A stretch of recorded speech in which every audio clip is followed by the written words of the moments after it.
So here we are in the north shore of Oahu, right near Haleiwa, and we're actually in the bigger coffee fields here, where they actually do most of their harvesting. And as you can see, like our buddy Michael was talking about, the high iron content of the soil is really what makes these plants grow so prolifically here in Hawaii, producing the best coffee that I've ever tasted.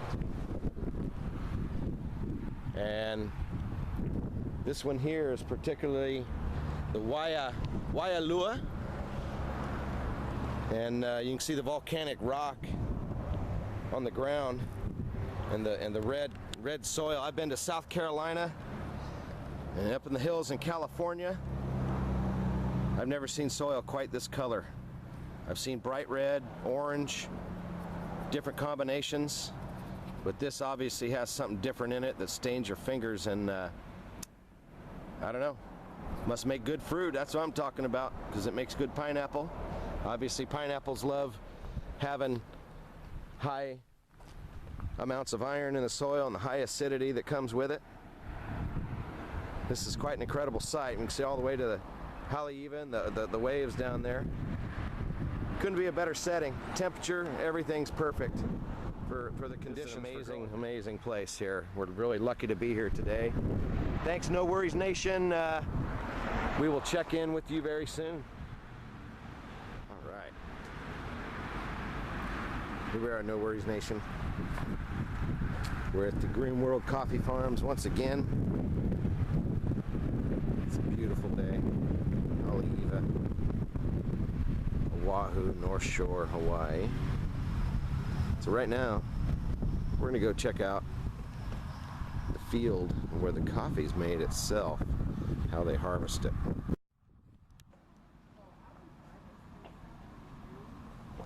All right, No Worries Nation, we're at our follow-up visit from earlier this year to Green World Coffee Farms. And so what we're going to do now is we're going to actually walk into their garden area where they have many of their coffee plants growing on display for us to see. This one kind of looks like it's getting near the end of its season, and as you can see, the beans are getting quite ripe. Some of them they probably come and pick every day as they ripen up. Coffee similar to a cherry. As you can see further up the plant, they cluster and they're more green. Probably takes them longer to harvest as you get closer to the top of the plant. And they keep them at this height, so it's a lot easier to harvest than have to get a ladder.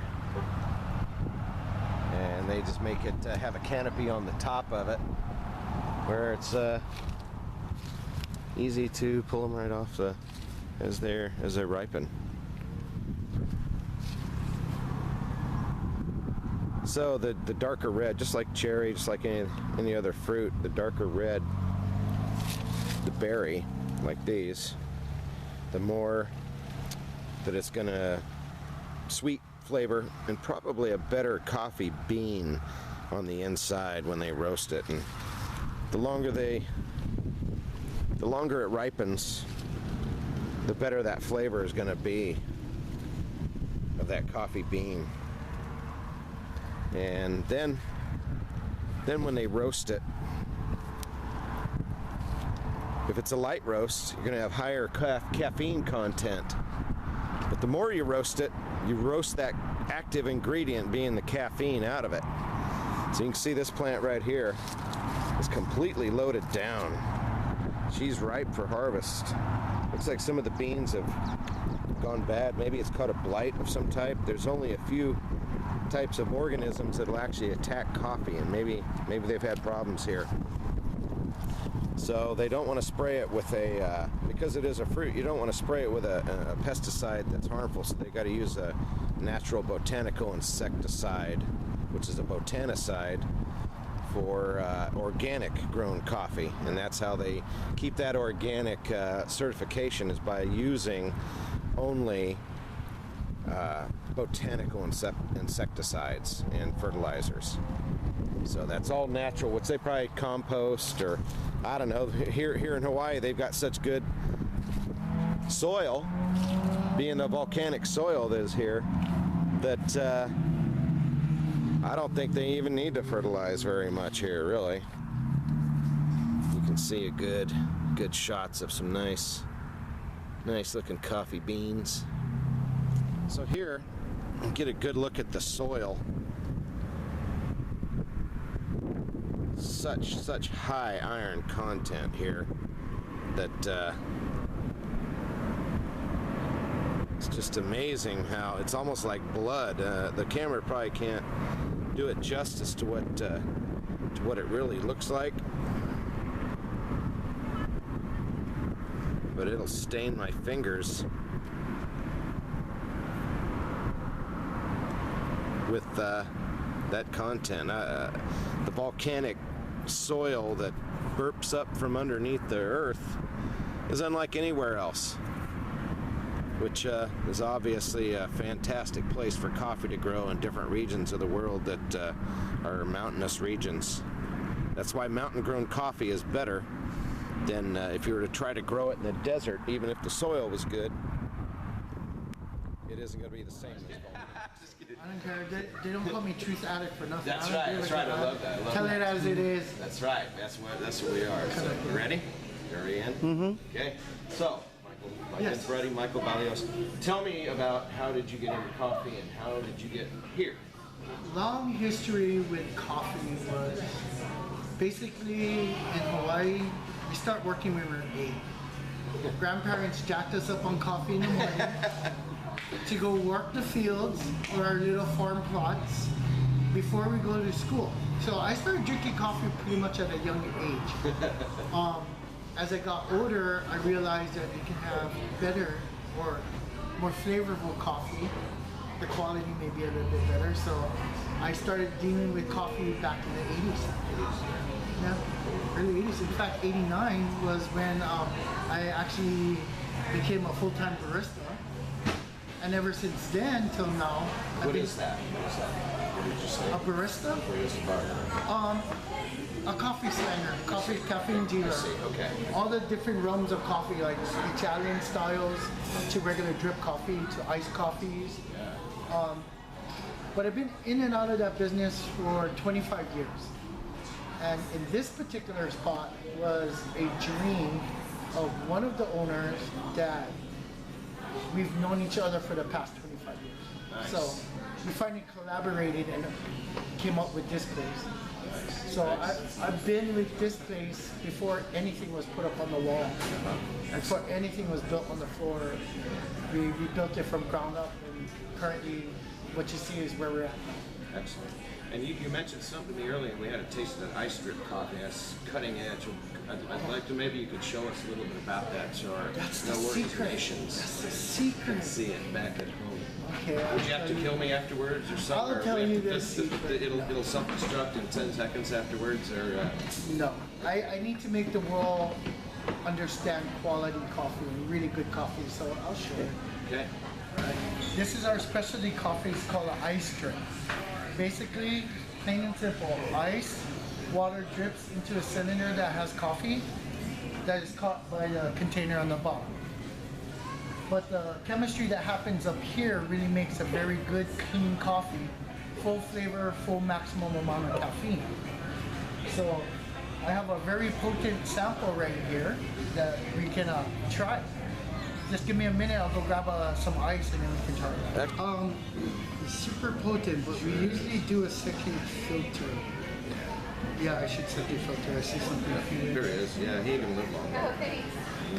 Oh no, they get super high off of it. And they go into like this comatose. No, for real, they go into comatose. I believe it, yeah. And then when we're pouring it out and the liquid's not on them, they get up and fly away. And they're darker. They got tan in the process. Yeah. Oh, that's awesome. Then you grab a filter, we'll filter a little He bit. won't drink much. He won't drink much of it. He's high as a kite right He now. is like insane. He's swimming faster for a minute though. He got through the bubbles. That's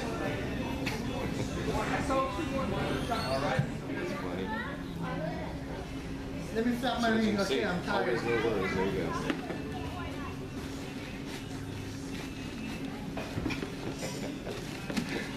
You're filming?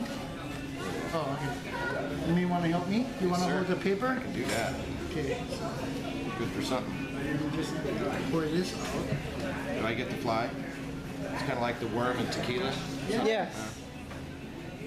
I don't think I'd eat him though.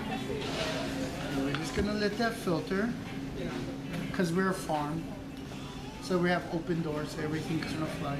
Not many considering. Not many of them like that. Do they? Not many of them probably eat. Not many bugs probably eat that plant. Do they? Oh no, there's a lot of bugs. It's still edible because it has Antioxidants. yeah. I'm not squishing fly guts into this. Alright. Just ants flavor. Okay, so we're gonna try a super potent batch. So Why not? That's why we're here. now this one's very good when it's chilled, so I have a cup of ice that I'm gonna just chill it on. Yep, around front. Okay. Past the pastry case, last door to your left. Ooh. Kind of nuts. Got us going fast already. Super coffee. I see some technique there. It's just to chill it. People believe swirling your coffee chills it faster to get it to a certain temperature, but just by shaking it a little bit, you get it. Also, the ice dilutes it a little bit. A little bit. This is gonna be like super potent. It's good. I test my caffeine skills here. Yeah, this will definitely put it. Good. We have an old mantra here. It's called. I don't do decaf. We have an old mantra here. The mantra is middle pedal brake. We're about to get wired. Middle break. Middle pedal brake. Middle break. I like Middle it. pedal Sounds break. no worries brewed to me. Yeah. And Go. it's almost like Turkish strong. It's excellent. Very much Turkish strong, but all by ice. Wow. So you notice that there's no back flavor to it. No, the acidity Full is lower, and that's what makes it smoother. Very smooth. Excellent. Excellent. One of the best ways to drink coffee, and the only way I drink coffee. You say this is typically a newer method. Very new method, probably came out, introduced to America probably about a year ago. Oh, wow. But kind of kept really a dark secret by all the people who are doing it. Real coffee crafters. Not the big boys. We won't mention their names whatsoever. Yeah, the evil empire. Evil empires, don't do it. Stay with green. Stay Stay with local, green buy farm. local, eat local. That's right. That's right. No worries, Brewed. Thanks for joining us. We'll see you guys next time. So No Worries Nation, thanks for joining us. It's now time to go to the rest of the North Shore. Today at Green World Farms was unbelievable. Michael taught us all about coffee, everything you want to know.